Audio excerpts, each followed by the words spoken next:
I couldn't sleep. Not for a night. Not for a week.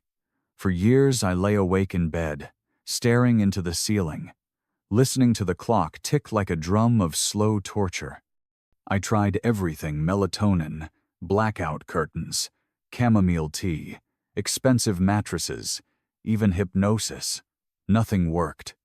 My mind refused to shut down. And my body, well, it was breaking apart from the inside. You see, when you don't sleep for years, you're not just tired. You start to unravel. I lost jobs, friendships, and nearly lost my marriage. I was 47 when it began. Just a little insomnia, I thought. Maybe stress. But as the nights dragged into months, then years, it felt like my brain forgot how to sleep. Doctors called it chronic insomnia. They said it might be psychophysiological, a fancy way of saying your brain panics at bedtime. The more you try to sleep, the more you can't. I tried Ambien. It made me groggy, forgetful, and even more anxious. I tried cognitive behavioral therapy, CBTI.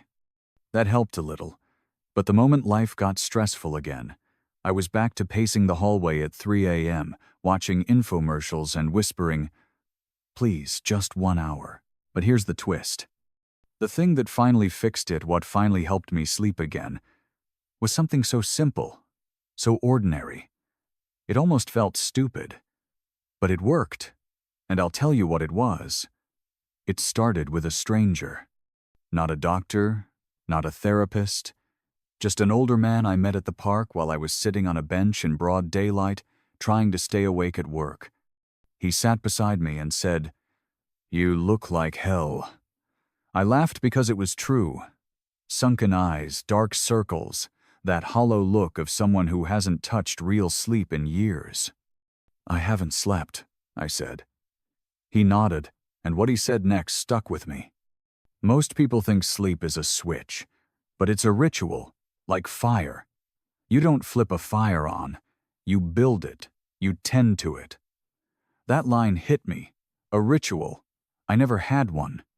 My nights were chaotic, scrolling my phone, watching Netflix until my eyes burned, trying to force myself to sleep like flipping a switch.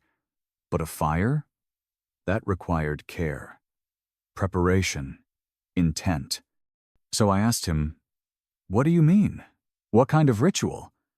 He gave me a list. Just 5 things. Every night. Do them without fail. No excuses. He said, "Don't skip even once. For 30 days, don't think. Just do it." I went home that night and decided to try. What did I have to lose? Another sleepless night? I had hundreds behind me already. The first thing on the list? Change the light. That's what he said, and I didn't understand it until I tried it. That night, instead of keeping all the lights on like I usually did, bright overhead bulbs, the television glowing in the background, I turned them off. All of them, except one lamp. A small, warm one with a yellow hue. No blue light, no overhead glare. Just the soft flicker of something calm. It made my apartment feel different. Not like a place of stress and work and late-night scrolling, but something quieter. Like dusk in a quiet cabin. And that was just step 1. Step 2. Write the noise down. That one confused me. I didn't get it until I tried it. You see, part of my insomnia was that my mind wouldn't shut up. I'd go to bed thinking about bills, arguments, deadlines, regrets, like my brain was afraid I'd forget all my problems unless I reviewed them in detail at 2 a.m. So that night, I grabbed a cheap notebook and wrote it all out. No censoring, no grammar, just a dump. I called it my mental vomit. Worries, fears, reminders, even things I was angry about. I let them bleed onto the page. 10 minutes. Then I closed the book. It felt lighter, not fixed. Not perfect, but like my brain had handed over the wheel for a bit. I didn't fall asleep right away that night, but something felt different. Step 3. The cave. That's what he called it. A cave. I laughed when I read that one. But then I understood. Make the room cold, really cold. Around 65 degrees. Total darkness. No lights, no LEDs. Not even the standby red light on the television, he said. Your body wants to sleep like it's in a cave. Honor that. So I unplugged everything. Hung a heavy curtain over the window. Put my phone in the kitchen and brought in a cheap analog alarm clock instead. The silence was thick. At first, it was terrifying. But then, slowly, I started to feel something I hadn't in years. Step 4. Same time every night. He warned me this one would be the hardest. It wasn't just about going to bed at the same time. It was about waking up at the same time, no matter how much or how little I slept. Even if you got only 2 hours, wake up at 6 a.m., he said. Let your body starve for sleep. It will learn. That felt cruel, but I did it. For a week, I was a zombie, but by the second week, something changed. At 10 p.m., my eyelids started to droop. At 6 a.m., I wasn't as angry. My body was adapting, slowly. And the final step? The sound. This one surprised me the most. Not white noise. Not music. Not ocean waves. He said, pick one sound. A soft, natural sound. And use it every night. Like a lullaby for your brain. He told me his was a crackling fireplace. Mine became the sound of light rain hitting leaves. I played it through a small speaker near my bed set to shut off after 30 minutes. That first night, with all 5 steps in place, I didn't sleep like a baby. But I did sleep. 4 hours. That was a miracle to me. 4 honest hours where I didn't open my eyes in panic. No tossing. No staring at the ceiling, just rest. And every night after that, it got better. 4 hours became 5. 5 became 6. By week 3, I was sleeping 7 hours straight. But something else changed, too. My anxiety began to shrink. My thoughts weren't as loud. I stopped craving sugar at midnight. I didn't snap at my wife. My work improved. I laughed more, because I wasn't just fixing my sleep. I was rewiring my nervous system. And the strangest part? The ritual didn't feel like a chore. It felt sacred. It was my time, my fire, my cave, my rain. Now here's where things took a turn I didn't expect. Around day 25, I met the old man again. Same bench, same park. I walked up to him with the biggest smile and said, I slept. I finally sleep. He smiled like he already knew. Then he said, Good. Now you can teach someone else. I asked him where he learned all of this. Who taught him? Was he a doctor? A sleep expert? He looked at me and said, Number? I was like you once, broken, lost, angry at the night. I met someone who helped me. Same 5 steps, same ritual. Now, I just pass it on. That moment stuck with me. Deeply. Because what he gave me was more than sleep. He gave me something to believe in again. A routine. A rhythm. A ritual. And it made me realize how disconnected I'd become from nature, from rest, from myself. He stood up, shook my hand, and walked away. I never saw him again. But what he gave me changed everything. Weeks passed. My life felt like it had turned a corner, but what surprised me most wasn't just that I could finally sleep, it was the ripple effect that sleep had on the rest of my life. I started dreaming again. I hadn't dreamed in years, at least not in a way I could remember.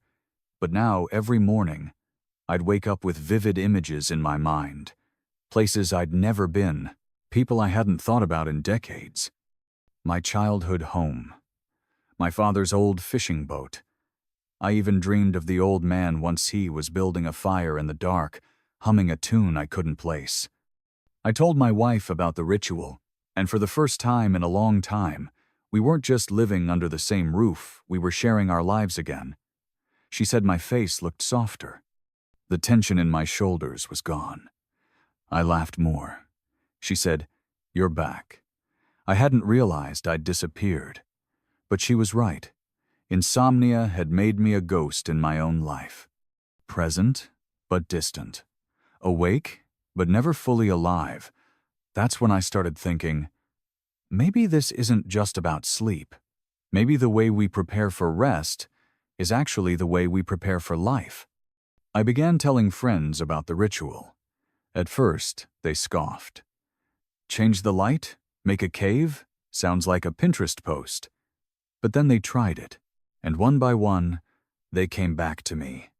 I slept for the first time in months. I don't wake up with panic attacks anymore.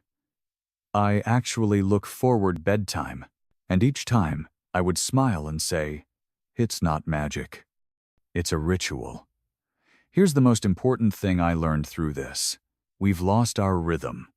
We go from bright screens to caffeine to stress without a pause. We treat sleep like an afterthought, something we squeeze in when everything else is done. But sleep doesn't work that way. It's not a reward. It's a foundation. If your body doesn't feel safe, it won't let you rest. If your mind is flooded with worry, it won't go quiet.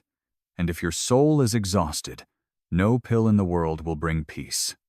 That's why the ritual worked.